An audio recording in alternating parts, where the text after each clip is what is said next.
வணக்கம் மக்களே, எத்தனையோ பேர் வந்து சொன்னாங்க பெரம்பூரில் தளபதி நிற்க மாட்டார், திருச்சி கிழக்கில் தளபதி நிற்க மாட்டார் அப்படிங்கிற மாதிரிலாம் சொன்னாங்க. பார்த்தா கடைசியில் 2 தொகுதியிலுமே நிற்கிறாருங்க. அதுக்கான வேட்புமனு தாக்கல் பெரம்பூரில் உள்ள வேட்புமனு தாக்கல் வந்து பண்ணியிருக்காரு. ஸோ பெரம்பூரில் வேட்புமனு தாக்கல் பண்ணிக்கிட்டு மக்களை வந்து சந்திச்சிருக்காரு. மக்களை சந்திக்க போன இடத்துல பார்த்தீங்க அப்படின்னா அமோக வரவேற்புங்க. வேறு லெவல் ரெஸ்பான்ஸ். சென்னையை ஸ்தம்பிச்சுன்னு தான் சொல்லணும், அந்த அளவுக்கு ரெஸ்பான்ஸு. வந்து இப்படி ஒரு பிரம்மாண்டமான வரவேற்பு வந்து இருக்கும் அப்படிங்கிற தளபதி வந்து முன்னே கணிச்சிட்டாரு. அதனால தான் அத்தனை தடவை வந்து பாதுகாப்பு வேணும்னு சொல்லிட்டு நேராகவே வந்து எலெக்ஷன் கமிஷன்லாம் போய் நேராக போய் மீட் பண்ணி மனுலாம் கொடுத்துட்டு வந்திருக்காரு. அனுமதி கொடுங்க, பாதுகாப்பு கொடுங்க அப்படிங்கிற மாதிரி.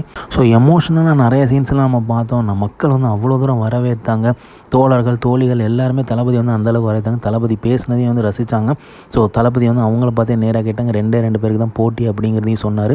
ஸோ அதே மாதிரி பார்த்திங்கன்னா நிறைய விஷயங்கள் இப்போ வந்து 5 ஆண்டுகள் என்னெல்லாம் நடந்துச்சோ அதை வந்து ஷேர் பண்ணியிருக்காரு.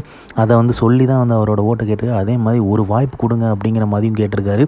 ஸோ கண்டிப்பாக வந்து எல்லா வழிகளையும் தாங்கி எல்லாத்தையும் விட்டுட்டு உங்களுக்காக வந்திருக்கேன், எனக்கான ஒரு வாய்ப்பை கொடுங்க அப்படிங்கிற மாதிரி மக்களிடம் கேட்டிருக்காரு. மக்கள் கொடுத்த ரெஸ்பான்ஸை பார்க்கும்போது வேறு லெவலில் இருந்துச்சு.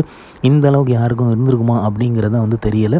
ஸோ அந்த அளவுக்கு வந்து ஒரு ரெஸ்பான்ஸ் வந்து இப்போ உள்ள எலெக்ஷன் நடக்கிற இடத்துல வந்து பார்க்க முடிஞ்சுது. ஸோ தளபதி அவர்கள் 2 தொகுதி தான் கவர் பண்ணார். கொளத்தூர் ஒன்று, இன்னொன்று வந்து பார்த்திங்க அப்படின்னா பெரம்பூர்.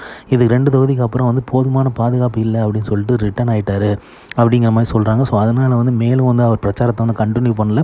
ஸோ இப்போ வந்து பார்த்திங்க அப்படின்னா பாதுகாப்பு கோரி வந்து வலுவான பாதுகாப்பு எல்லா கட்சிகளுக்கும் ஒரே மாதிரி கொடுக்கணும் அப்படிங்கிற மாதிரி கேட்டிருக்காரு. ஸோ இன்றைக்கி வந்து நியூஸ் படி தேர்தல் ஆணையம் அதுதான் சொல்லியிருக்கு. எல்லாருக்குமே ஒரே மாதிரியான பாதுகாப்பு வந்து கொடுக்கணும் காவல்துறையினர் அப்படிங்கிற மாதிரி சொல்லியிருக்காங்க. ஸோ அடுத்து வந்து கேம்பெயின் வந்து அடுத்து திருச்சி கிழக்கில் வந்து நடத்த போகிறாரு அப்படிங்கிறது தெரியும். ஏன்னா வேட்புமனு தாக்க போகிறாரு. ஸோ இந்த மாதிரி தளபதி அப்டேட் தெரிஞ்சுக்க லைக் பண்ணுங்கள், ஷேர் பண்ணுங்கள், ஃபிலிமா சேனலை சப்ஸ்கிரைப் பண்ணுங்கள். தேங்க்யூ.